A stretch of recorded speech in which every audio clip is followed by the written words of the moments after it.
So really nice to meet you in person, right? I know we've been kind of following each other on IG for a little while, and I got to learn a little bit about what you do on IG, but you have a very interesting story and you're working on a documentary. So just tell me a little bit about that.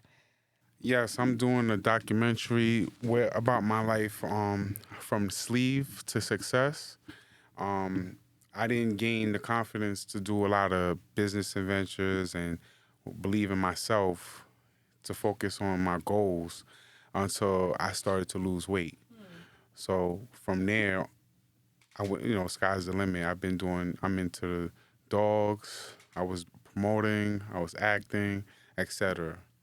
That's So awesome. So tell me about the dogs, because I think that's so interesting, and I love dogs and animals in general. Why is that a passion for you? they don't talk back. No, but I've always been passionate about dogs. When growing up, I used to collect the dogs in the alley. So I was saving dogs, and I've always had a passion for the dogs, especially pit bulls. Um, the the dogs that I do now, and I stay in my lane, is the XL bullies. Okay. So I'm into doing that right now. Some of them that I deal with, I enter into shows, and I'm winning. I'm winning for biggest head, size, overall. So I think I found my niche. Yeah, I think so too. They're beautiful dogs. And I think there's like a big misconception when it comes to pits, right? So I kind of want you to clear some of that up, because I've always owned a pit bull. Actually, we've had two pit bulls that we've owned, and they are the nicest, sweetest dogs that you can imagine. Absolutely. I mean, the guy that I do have, and I take some of my dogs are trained. My guys, they've been on TV. I get them. They work.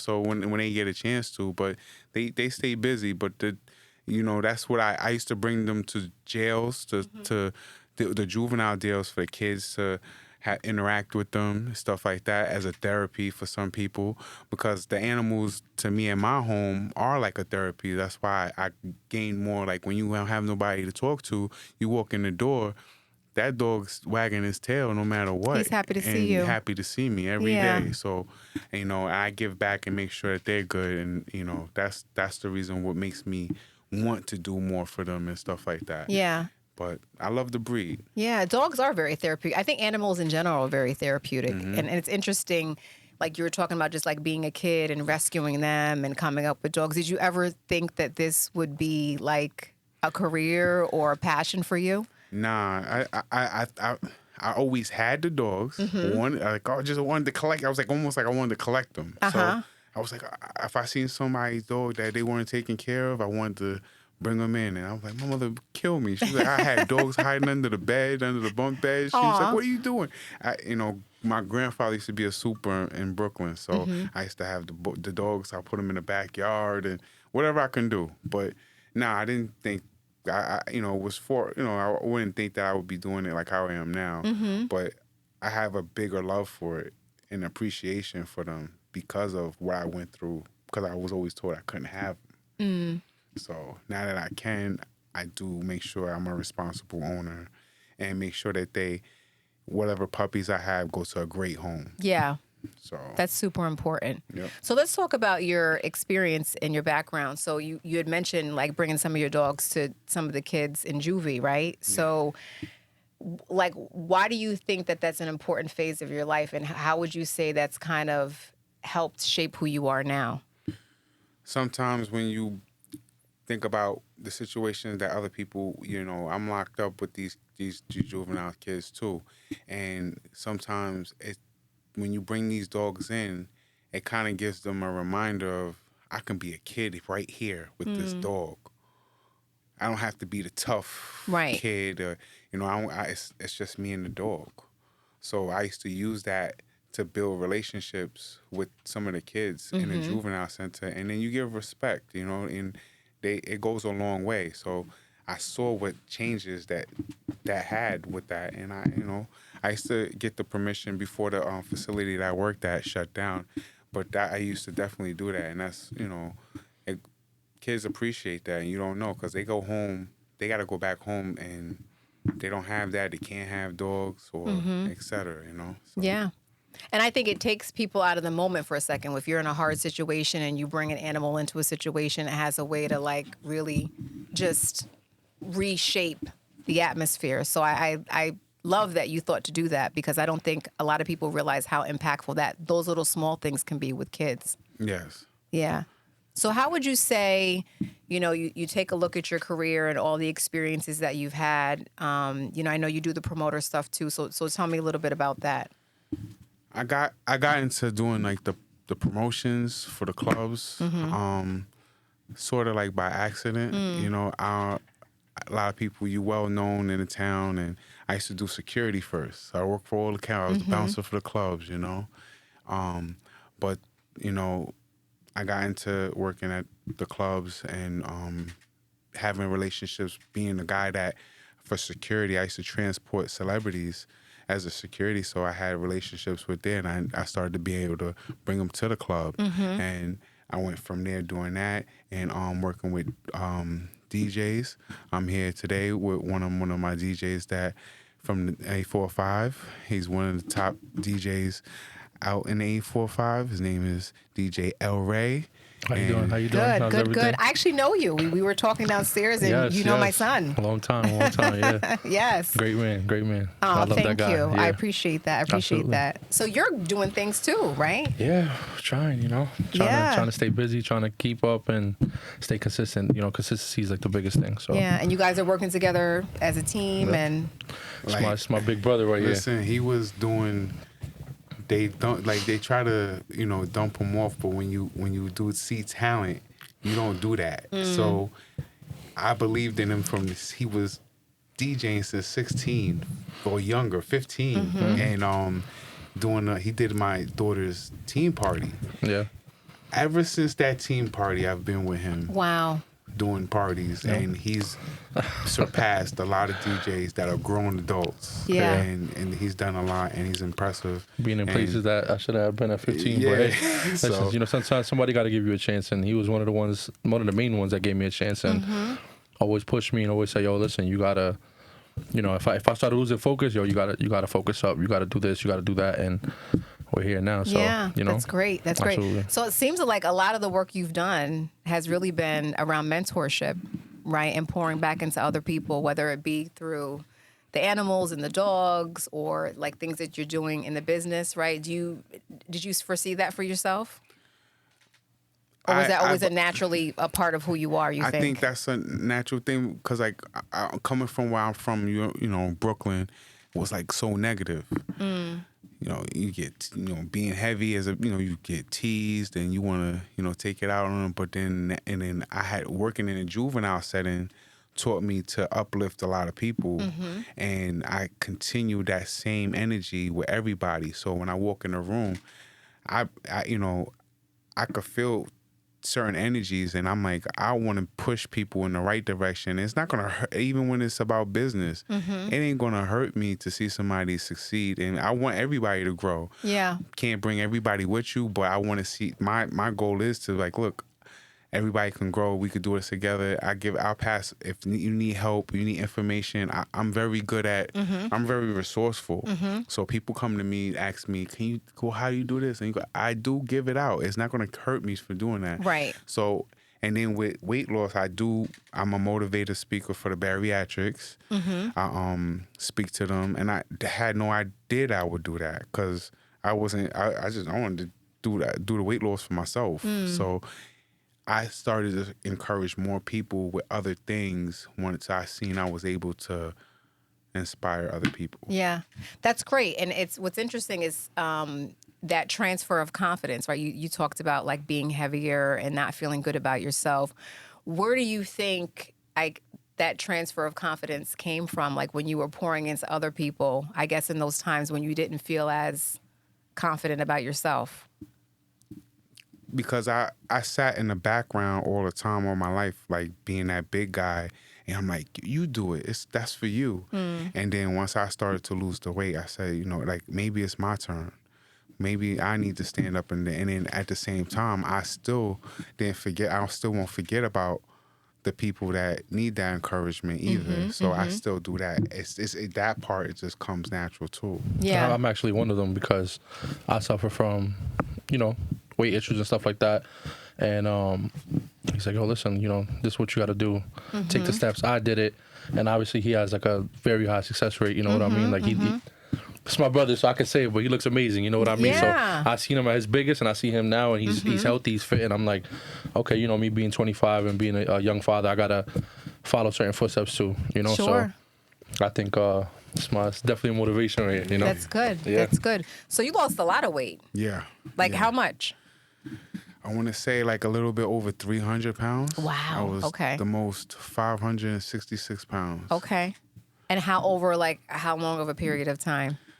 I want to say the last 7 years I lost, kept off to like about 200. I've averaged the weight of 450 for about 12 years before I went to go into doing the sleeve and stuff like that. But when I was at 566, I lost that first 100 pounds at and maintain a weight of 450, back up and down, try to do it on my own. I had the lap band.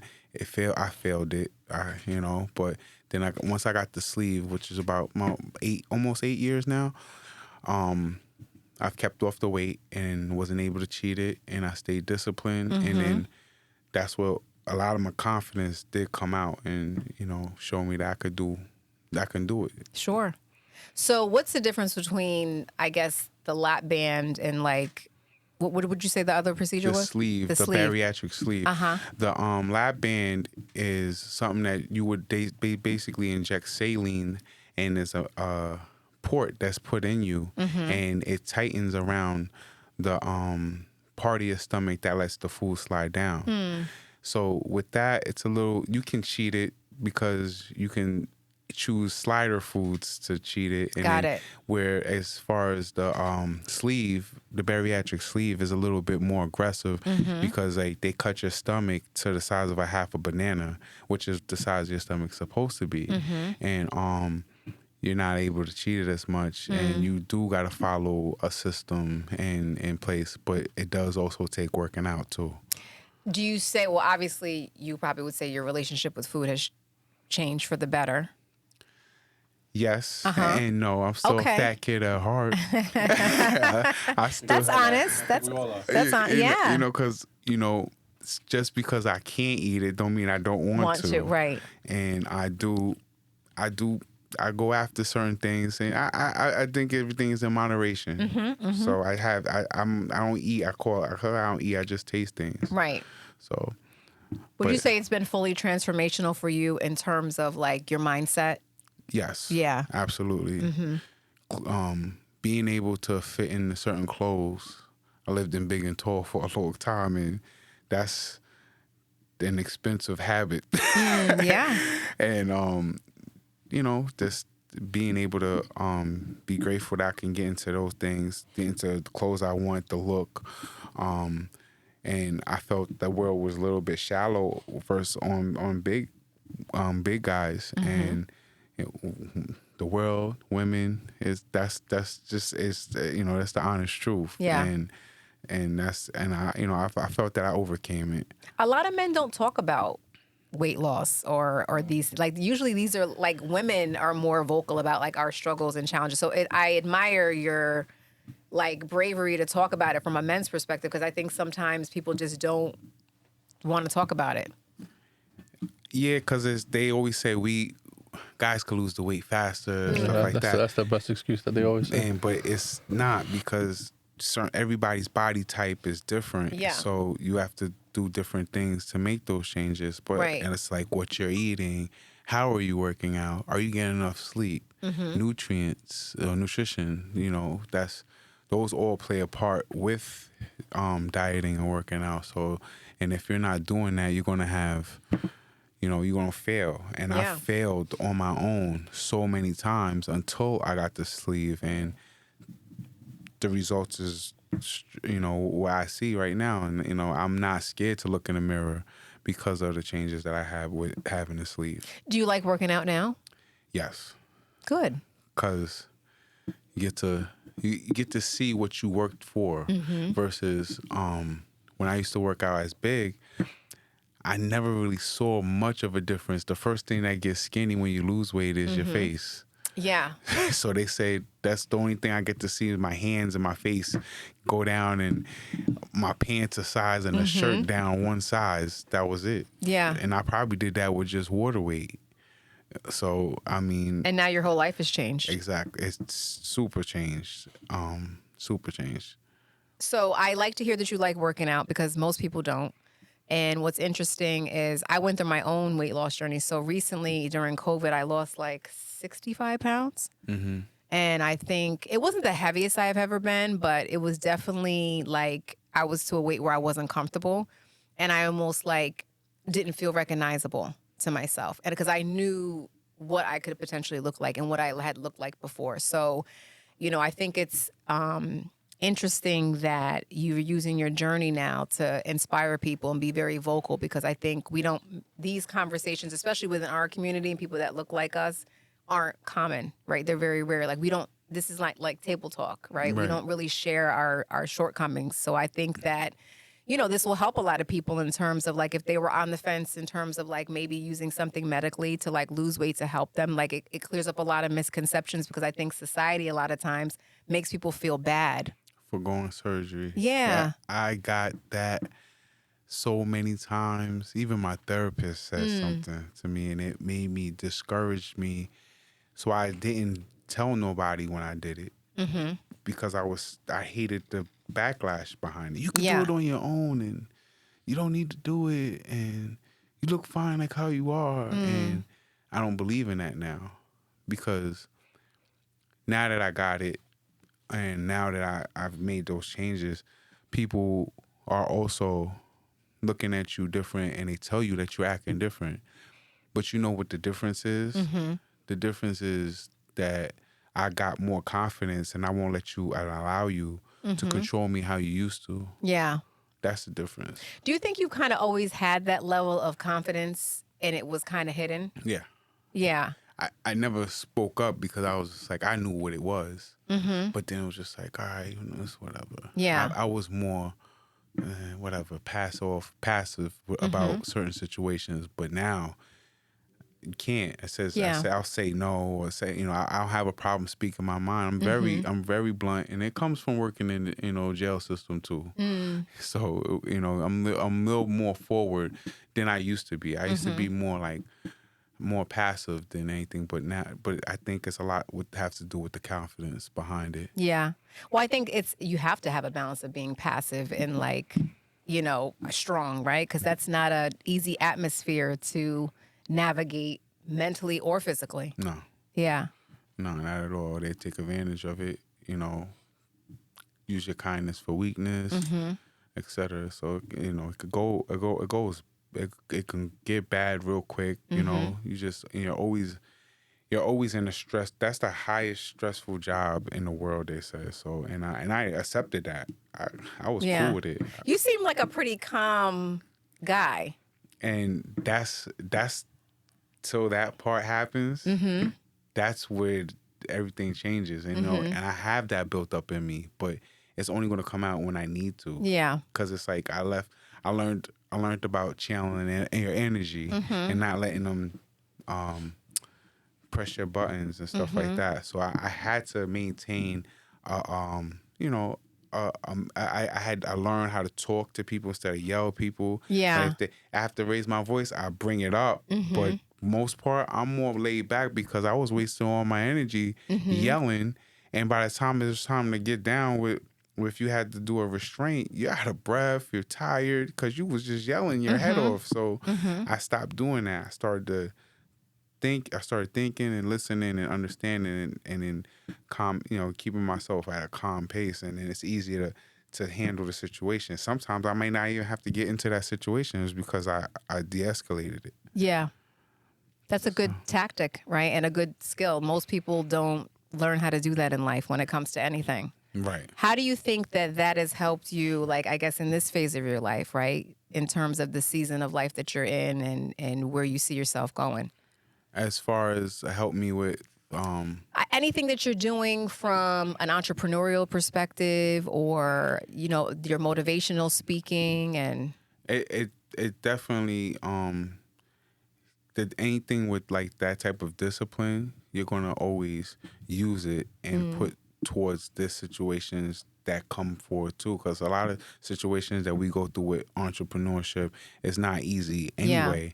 So now, what are you supposed to do? Stop, quit?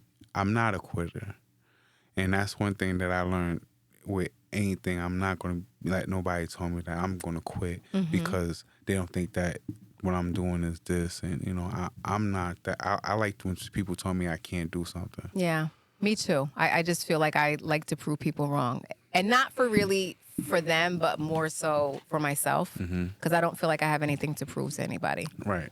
Yeah, yeah. So you're a motivational speaker, you said, for the bariatric. Yes. Yeah. Is it a non-for-profit that you work with? I work with Tri-State Bariatrics. Okay. And they used to, they'll email me. They'll tell me they're having a group, and the speaking part comes with, you got people going into surgery. So before they go into surgery, they don't understand. They want to see what they can look like. I was on the other side of that table.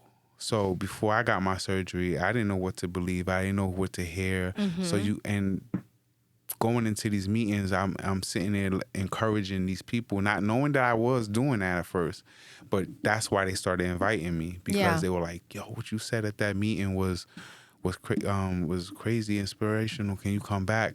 And I was like, I was just talking about myself, about what made this, why I need this. I kind of used the group as my therapy at first, because I couldn't talk to my skinny cousin. I couldn't speak to my skinny friend about my journey, about going through this. There was nothing to relate about. That at the time, no. So it was like, who could I talk to? So I went to these meetings, and the meetings was able to, I'm learning, and I sat back and I didn't say nothing.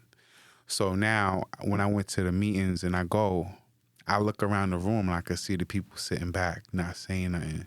So I would say all the stuff that I would always want somebody to ask during some of the like, what is the procedure? I would say it before, and they'd be like, "Oh my God, I was going to ask that, but I didn't want to know how to say it." So I say it for them, that way they could not be scared or tempted to, and they also didn't know that I had the surgery. They were shocked and they were surprised. They thought I was there for support. So when they say that they could look like that, then it was like, you know what, I think I'm gonna do it, and I think I could be disciplined, and it's helped a few people. You get people telling you like, "Thank you, I've stayed off this, I've did this, that trick that you told me that worked with you, I did that, I tried that," and that's what you go for. Yeah. You go see what works for you. Right. You probably have helped more people than you realize. Yeah, but I don't know, but I'm cool with it, you know? So as long as they got something out of it. I think, and I just picked this off of you in terms of like, you seem like you're good at creating an atmosphere of empathy for people so that they feel vulnerable and they can share, and I think that's like one of the most important things that we could do with our experiences and our stories is like create a space for people so that they feel like they can be open and, not be afraid to share like what they're struggling with. And I think that's the biggest thing when it comes to health, it comes to weight loss, anything, finances. Like when you create that open space for people, they're like, yeah, I'm going through that too. So I like that you're doing that for people. Yeah, it's important. Thank you. Yep. I mean, I'm human, just like I'm not, and we all go through something. And if I could give something that I went through to help them, then why not? You know? And I think everything, I think about your story and all the things that you've been doing along the way, like even with the animals and the dog, like everything has kind of weaving itself into where you're at now. Like it's almost like you've created a space for mental health, for people to get help and serenity, even outside of having to go to an actual therapist. So I'm pretty impressed by that. I feel like these things that I do is like it gives everybody a different outlet.